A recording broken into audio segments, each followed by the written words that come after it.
The Naval Operations Center in Coronado was buzzing with the usual late-afternoon chaos, pages flipping, radios crackling, operators moving briskly between screens. Among the noise, one woman moved quietly, unnoticed by most, a compact, calm figure in a simple duty uniform with no obvious insignia. She walked in carrying a folder tucked under her arm, her posture relaxed, her expression unreadable. To almost everyone in the room, she looked like another logistics officer, maybe admin, maybe intel, maybe someone sent to observe a briefing. Nothing special, nothing impressive, at least, that's what Lieutenant Commander Harris thought when he spotted her lingering near the planning table. He smirked. "Ma'am, this area's for senior leadership only," he said loudly, making sure the nearby SEALs could hear. "Briefings are above your pay grade. If you need directions back to the general workstations, I can grab someone to help." A couple operators chuckled under their breath. Harris stood a little taller, proud of the reaction. He wasn't a bad officer, not truly, but he had a chronic habit of assuming. And when he assumed someone didn't belong, he made sure they felt it. The woman didn't even blink.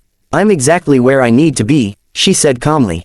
Harris crossed his arms. "Right, and I'm Neptune. Look, just tell me your rank so we can clear this up." She paused, not offended, not irritated. More like she was deciding how long to let this continue. Around them, a few SEALs exchanged smug looks. Another officer whispered, "Bet she's a lieutenant junior grade. Maybe ensign." Harris smiled again, confident he'd won the moment. "Well," he pressed, "your rank." She set the folder on the table, flipped it open, and turned a single page toward him. A gold seal shimmered at the top. Beneath it was a signature almost every Navy leader recognized. Harris leaned in, squinting. His face fell. The room went silent. The paper wasn't a simple authorization form. It was a Fleet Command Operations Directive. Her name sat at the top line. And under it, in bold letters, "Admiral, U.S., Fleet Command." Harris swallowed so hard it echoed. The woman finally lifted her eyes to him. "You asked my rank." Her voice was still calm, not boastful, just stating fact. "I'm the Fleet Commander." Every SEAL within earshot stiffened instantly. Chairs scraped. Conversations died. A few nearly came to attention where they stood. Harris felt the blood drain from his face.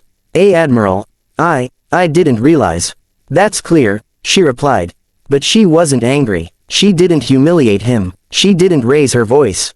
She simply picked up the folder and began reviewing the mission layout like nothing unusual had happened.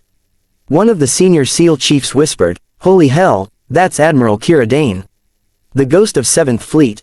Harris' knees nearly gave out. Because he hadn't mocked a junior officer. He had mocked the highest-ranking operational commander in the entire Pacific Fleet, one known for breaking sieges, capturing submarines, and ending conflicts before they started. And now she was standing right next to him, calmly turning pages. When she looked back at him, her voice softened, not cruel, but firm.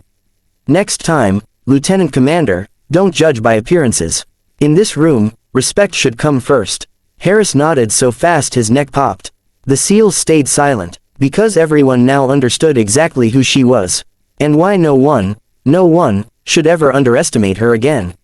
The briefing room was locked in stunned silence long after Admiral Kira Dane, quiet, composed, and infinitely more powerful than anyone had realized, took her place at the head of the table. Screens flickered with satellite feeds. Tactical maps reflected off her calm eyes.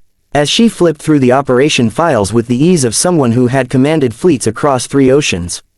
Lieutenant Commander Harris remained frozen where he stood, fighting the urge to shrink into the floor.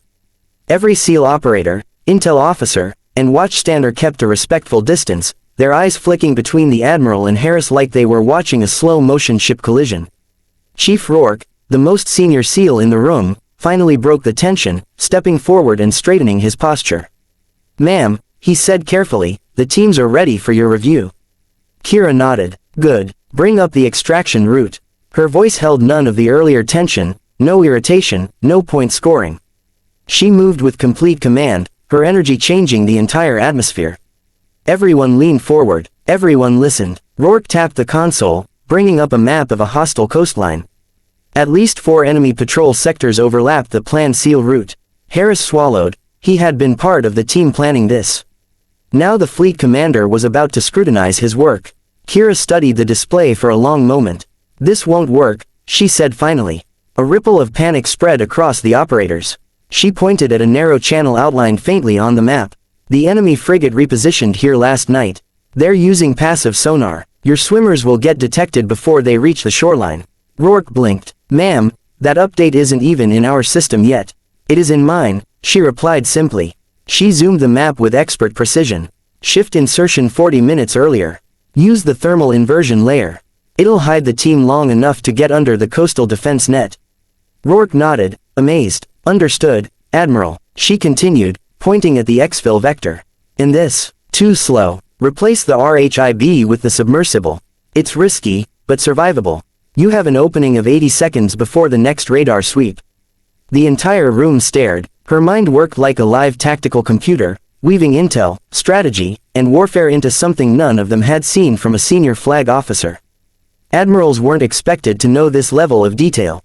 But Kira Dane wasn't a typical admiral. She was the woman who once redirected an entire carrier strike group in under 7 minutes during a live-fire ambush, saving thousands. She was the commander whose strategies were studied in war colleges but still classified. She was the one they whispered about, the ghost who appeared only when operations mattered most. Rourke finally said what everyone was thinking. Ma'am, your reputation doesn't do you justice. She didn't smile. This isn't about reputation, Chief. It's about your people getting home alive. Then she turned to Harris. He straightened like a new recruit at boot camp. Kira, he stammered, I mean, Admiral Dane, I deeply apologize. My behavior is forgiven, she said softly. But let it teach you something. Yes, ma'am, never assume insignia defines ability. Some of the greatest warriors I've ever known wore nothing on their collars. Harris nodded so sharply the SEALs winced. Kira closed the folder. Prepare the final route. Wheels up in 90. The room exploded into motion, organized, sharp, energized by her presence. Every SEAL moved with renewed purpose, their confidence restored by the fact that the fleet commander herself had shaped their mission. As she walked out, even the toughest operators straightened, their respect genuine. No one mocked her again. And no one ever forgot the day the quiet woman with no visible rank walked in and took command of the entire room with 3 calm words. I'm the fleet commander.